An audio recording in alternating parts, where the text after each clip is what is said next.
Hello everyone, this is Samruddhi Verma.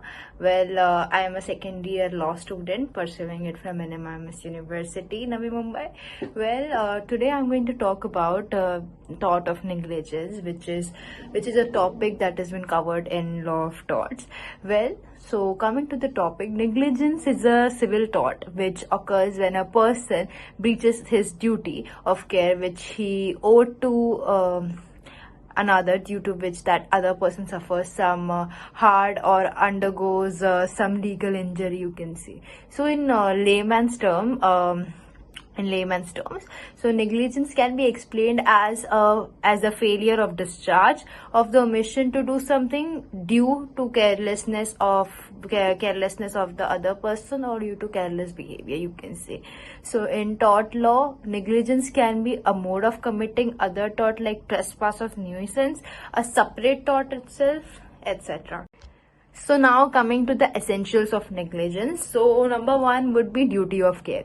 So the plaintiff needs to prove that the defendant owed him a duty of care and made a breach of the same. So the nature of duty for negligence is purely legal and not moral or religious. So duty can be seen as an obligation to be careful towards others. Number two would be breach of duty. So when the first condition is established, the second step is to establish that whether there was a breach of duty in for real. So the defendant is supposed to carry out his duty like a reasonable man. The deciding test is to see whether the defendant has taken reasonable care or not. Number three would be damage. As a result of breach of duty, the plaintiff must suffer some loss or damage, because without that it cannot be proved that there was some negligence that occurred. Coming to the case laws, and one of the landmark judgment which was related to tort of negligence, that's what I would be discussing now. So in this case, the plaintiff had gone to a cafe to have a ginger beer. He opened the bottle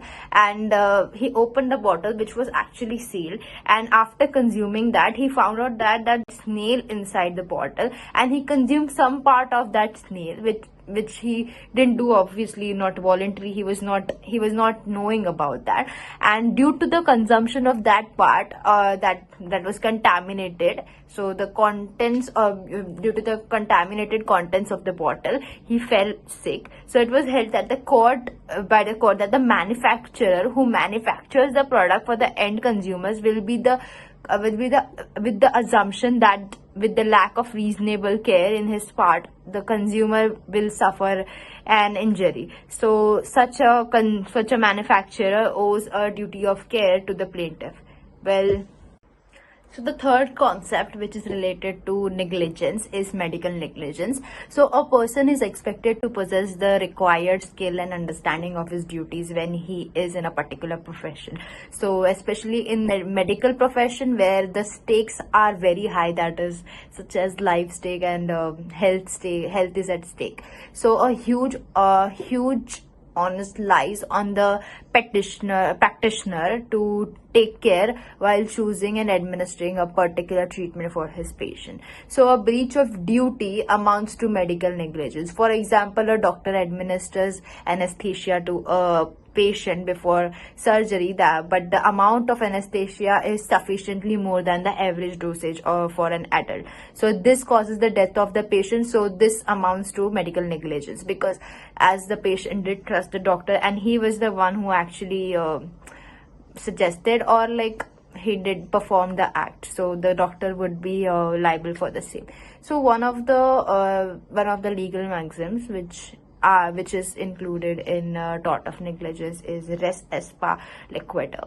So generally in cases of negligence, the onus of proof lies on the plaintiff. It is the plaintiff's job to prove that the defendant had not been negligent, but it also caused damage to the plaintiff. In some cases, there is no need for it. The occurrence of such negligence suffices.